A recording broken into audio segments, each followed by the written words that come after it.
அடிக்கடி முத்தம் கேட்குற, நீ என் கூட தப்பு பண்ணிட்டு ஓடிடலான்னு தான் நினைக்கிறியே தவிர நீ என்னை காதலிக்கவே இல்லை அப்படின்னு அனு சொன்னதுமே சசிக்கு கோவம் வந்துருச்சு. அங்கிருந்து கிளம்பிட்டான். ஏன்னா அவன் ரொம்ப தீவிரமா காதலிச்சான். அனு, நீ என் புத்தகத்தை தூக்கிட்டு வா, அப்பதான் நான் உன்னை காதலிப்பேன்னு சொன்னாலும் அவன் அதை தூக்கிட்டு வருவான். என் ஹீல்ஸ் செப்பலை போட்டுட்டு நடந்து வா, அப்பதான் நான் உன்னை காதலிப்பேன்னு சொன்னாலும் அவன் அதை செய்வான். அவன் எவ்வளவுதான் அசிங்கப்படுத்தினாலும் அவன் முன்னாடி கை நீட்டி என் கையிலையாவது ஒரு முத்தம் கொடுன்னு கேட்கிற அளவுக்கு அவன் காதலிச்சானே தவிர அவன் கையில துப்பாக்கியே வச்சிருந்தாலும் கூட வலுக்கட்டாயமா அவளை ஒரு நாளும் அவன் முத்தம் கொடுத்ததே கிடையாது. இதனால இப்பேற்பட்ட பையனை தப்பா பேசிட்டமேன்னு அனு சாரி கேட்கலான்னு வரா. அவன் ரொம்ப கோவத்துல இருக்கான். ஆனாலும் கோவத்துல ஏதாவது வார்த்தையை விட்டுட்டா அவன் மனசு உடஞ்சு போயிடுமேங்கிறதுக்காக அவன் முன்னாடி இருந்த கண்ணாடி முன்னாடி அவன் கோவப்படுறான். கண்ணாடி உடஞ்சு விழுது. அதுல இருந்து ஒரு பீஸ் எடுத்து அவன் பேரை இவ தன்னோட நெஞ்சில எழுதிக்கிறா, சசின்னு. ரத்தம் வடியுது. அவனை கூப்பிட்டு சொல்ற, அடிக்கடி முத்தம் கேப்பியே, இது மேல முத்தம் கொடு அப்படின்னு. அவனும் முத்தம் கொடுக்குறான். ஒரு நாள் சசியோட பிறந்த நாளுக்கு அவ விஷ் பண்ணவே இல்லை. சசிக்கு கோவம் வந்துருச்சு, திட்டுறான். அப்ப அவ சொல்றா, எனக்கு ரத்த குழாயில அடைப்பு இருக்குன்னு டாக்டர் சொன்னதே உன் பிறந்த நாள் அன்னைக்குதான். நான் கொஞ்ச நாள்ல இறந்துருவேன்னு சொல்லிட்டாங்க.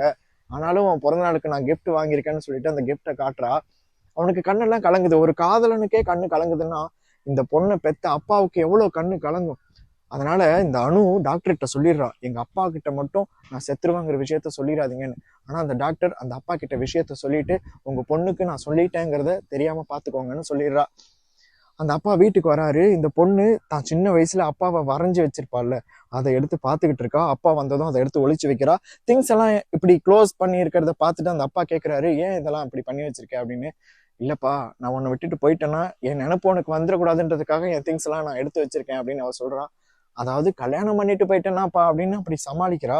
இதை கேட்டதும் அந்த அப்பாவுக்கு அங்கேயே விழுந்து அழுகணும் போல இருக்கு. ஆனா விழுந்தாலோ அழுதாலோ தான் இந்த விஷயத்தெல்லாம் தெரிஞ்சுக்கிட்டோங்கிறது பொண்ணுக்கு தெரிஞ்சிடுங்கிறதுக்காக விழக்கூடாதுன்னு அங்க இருந்து போய் ஒரு ஜன்னல் கம்பியை பிடிச்சிக்கிறாரு.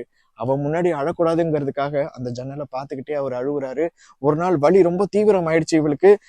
சின்ன வயசுல இவளுக்கு ஏதாவது கஷ்டம்னா அந்த அப்பா சொல்லுவாரு, போய் அம்மா போட்டோ கிட்ட நில்லு, அம்மா பாடின பாட்டை நான் பிளே பண்றேன், அதை கேளு, சரியாயிடும்னு.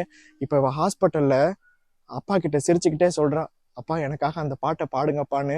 அவர் மூச்சு விடாம பாடக்கூடியவர் தான். ஆனாலும் பாடும்போது கொஞ்சம் தடுமாறுறாரு. டாக்டர் கிட்ட கேட்டிருப்பாரு, என் பொண்ணு ஆப்ரேஷன் பண்ணி எப்படியாவது காப்பாத்திருங்கன்னு. ஆனா டாக்டர் சொல்லியிருப்பாங்க, ஆப்ரேஷன் பண்ணாலே அவ செத்துருவா, எப்படியும் அப்படிதான் ஆகும், இருந்தாலும் ரொம்ப வலி எடுக்கும் போது நாங்க வேணா ஆப்ரேஷன் பண்ண ட்ரை பண்றோம்னு. இப்போ இந்த அப்பா நினைச்சிருப்பாரோ என்னமோ தெரியல, இவ்வளோ வழியிலையும் தான் கஷ்டப்பட்டுற கூடாதுன்றதுக்காக சிரிச்சுக்கிட்டே அப்பா பாடுன்னு கேட்டாள்னா அவன் மனசு எப்பேற்பட்ட மனசுன்னு அவர் நினைச்சாரோ என்னமோ தெரியல. அவருக்கு அந்த குரல்ல ஒரு தடுமாற்றம். என் பேருக்கு கீழே கேளடி கண்மணின்னு இருக்குல்ல, அதுல ஒரு கிளிக் பண்ணி மீதி கதையை பாருங்க. நன்றி.